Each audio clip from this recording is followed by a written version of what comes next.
So as the temperature gets a little colder across America, Americans are starting thinking about the flu season. Many experts are predicting this will be one of the worst flu seasons we've had in quite a while. Here to give us insight on how we can avoid getting sick is Chief of Disaster and Emergency Medicine at the great company, the wellness company. We love the wellness company doctors, and we love Dr. Kelly Victory. I've been doing TV with Dr. Kelly Victory since before COVID. Remember before COVID? Dr. Victory. Can we start with COVID right now? A lot of people are talking about, well, it's going to be a horrible COVID season, and maybe it already had. I think I already had it and didn't even know it this time around. Tell us, do we still need to watch out for COVID?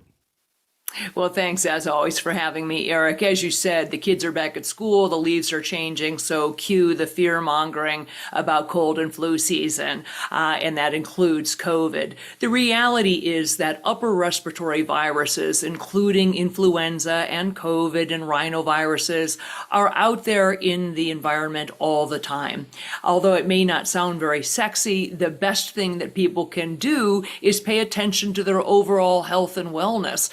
The things that will improve their immune system. And that's the basics, like eating a good diet, regular exercise, adequate sleep, and those sorts of things. Whether or not this will be an unusually robust influenza season or COVID season, we don't know. I will tell you, unfortunately, a lot of people did some damage to their immune systems by taking these COVID shots over and over again. And we know that we have a multitude of studies that have proven that the more vaccinated you are for COVID, the more likely you are to contract it. So it actually not only isn't efficacious, it has negative efficacy.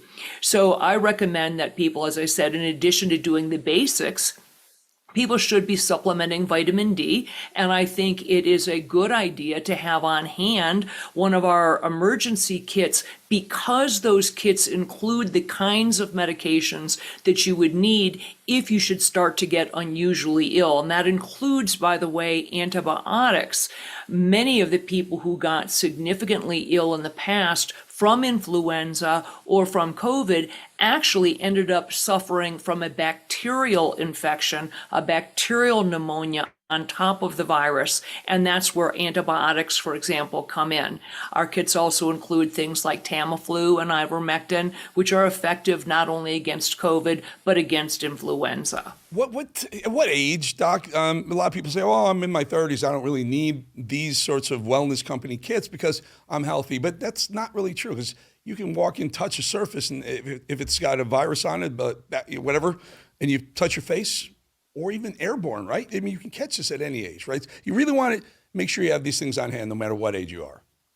Absolutely. There's no question that the people who are at highest risk for a bad outcome from anything from influenza to COVID to even a common cold are the very young and the elderly, and those people who have underlying health issues, whether that's heart disease or diabetes.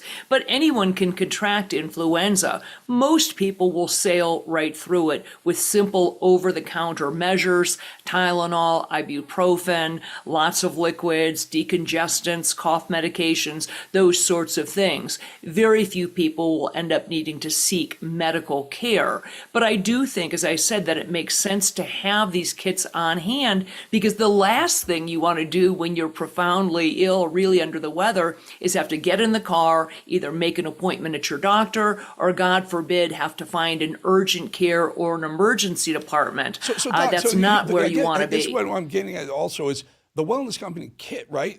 It also prevents you from contracting some of these viruses and diseases, right? Not just help you deal with the symptoms afterwards. Absolutely. We have things, medications in there that will help prevent you from contracting. For example, if you have been up close and personal with somebody who ends up having influenza, you certainly can choose to take things like the Tamiflu. Drugs like Tamiflu are best used. They have the best efficacy and the best chance of decreasing your symptoms if they are taken very, very early. So if you have been in close contact with somebody who is tested positive for influenza, then it may make sense, depending on your underlying health conditions, to start taking Tamiflu. Crack open that wellness kit and open the guidebooks. The guidebooks teach you how much to take, when to take it. That's also very important. Dr. Kelly Victory, appreciate your time. Thank you so much. Thanks for having me. All right, we'll talk to you again. Next, I want to talk to you about hydroxychloroquine and ivermectin, because remember the bad rap those got, and all of a sudden, hey, it turns out they worked. Doc, thank you. Absolutely. Thanks, Eric. All right, folks, it's always entertaining to watch CNN turn on one of their own, isn't it? No one eats their own quite like the liberals do, and who can blame them, especially when it's Nancy Pelosi they're dealing with, who's one of the most corrupt snakes in the D.C. swamp. Want to make, and that is nobody who has lied more to Congress than Donald Trump. And that's why I tore up his speech, because it was a manifesto of lies, and I said at the time. So it's so cute almost that he's accusing somebody of lying to Congress. Right. Obviously, he wasn't under oath. It's a different. Doesn't matter. He's the president of the United States speaking to the Congress of the United States. Thank you so much, Madam Speaker. Appreciate it. Guys, yeah, doesn't matter, you idiot. He's your president too, CNN anchor. Okay, thank you so much. We'll see you next time. Democrats really don't like to be challenged in their crummy policies, do they? They love an obedient media that does as they're told to do and only asks the easy questions, the softball questions. So when the media, I don't know, their own lashes out at their own occasionally and asks the real questions, well, they send in the clowns. Well, the real Chicagoans that I talk to, that I communicate with, mostly black and brown, actually, tell me that you don't seem to know the difference between illegal aliens and real Chicago citizens. They feel that you are siding with the illegal aliens over them in their communities. And okay. Sadly... William, let's get to the question. Let's get to the question. The real question is simply this. I don't know how to make it any more direct. An illegal alien from Nicaragua grabbed a woman on the north side last week, bashed her head into the sidewalk, knocked her unconscious, and raped her. If that had been your wife, Stacey. Okay, all right, we're not going to answer that. Thank you. Thanks, Will. All right. Would you want ICE to deport her? All right.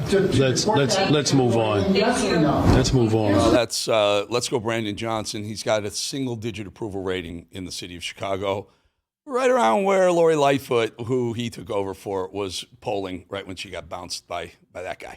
We all love, this is great. These next two are amazing. We all love a good liberal meltdown, don't we? The Democrat leading the race for California governor to replace Gavin Newsom was asked the question she didn't like. And like the good snowflake that she is, when challenged on her ability to win the race, the self-righteous liberal Katie Porter, watch this woman and tell me she's not one of the most unlikable human beings on the planet. She may be the next governor of California. Listen. What do you say to the 40% of California voters who you'll need in order to win, who voted for Trump? How would I need them in order to win, ma'am? Well, unless you think you're going to get 60% of the vote. You think you'll get 60%. Everybody who did not vote for Trump will vote for you. That's what you're saying. In a general election? Yes. But you just said you don't need those Trump voters. Well, you asked me if I needed them to win. So you don't think I feel you like need this is unnecessarily argumentative. What is your question? The question is the same thing I asked everybody, that this is being called the empowering voters to stop Trump's power grab. Every other candidate has answered this question. This is not correct. And I said I support it. So, and the question is, what do you say to the 40% of voters who voted for Trump? Oh, I'm happy to say that. It's the do you need them to win part that I don't understand. I'm happy to answer the question as you have it written, and I'll answer it. And we've also asked the other candidates, do you think you need any of those 40% of California voters to win? And you're saying, no, you don't. No, I'm saying I'm going to try to win every vote I can. And what I'm saying to you is that... Well, to those voters, okay, so you... I don't want to keep doing this. I'm going to call it. She gets up and walks away. The point is, the reporter didn't ask, oh, what's your favorite color and how much do you hate Trump? Because those are the only two questions that she could nail. Those are softballs. And she got a tough question. She didn't like it, so she walked away. But want to know another reason why Katie Porter, that same woman, might have trouble winning this election besides being a nasty snowflake? Well, maybe because she scolded her ex-husband by throwing a pot of mashed potatoes on his head, or maybe this because she abused and berated staffers until they cried. You know what else we love? We love liberal meltdowns, but we also love a good liberal backtrack like AOC, who felt it necessary to insult Stephen Miller by insulting every single man who lacks height. By the way, Stephen Miller is a healthy 5 foot 10 inches, which is above the average height in America, which is 5 foot 9. Anyway, fearing a loss of voters, AOC decides to lay it on thick in her support of, quote, short kings, as she puts it. I want to express my love for the short king community. I don't believe in body shaming. I am talking about how big or small someone is on the inside. Like, for example, I have no idea how tall Andrew Tate is. No idea at all. But that guy looks to me like 5'3", like 5'3", 5'4". Whereas we're pulling us out of it because we couldn't take it anymore. So she made fun of Stephen Miller. She thought he was short, and she made fun of him being a short king or some nonsense like that. She got lit up because, you know, liberals are snowflakes and don't make fun of people's heights or what they look like. And so she tried to backtrack it with, how big he was on the inside. Shut up. We'll be back 2.5 minutes.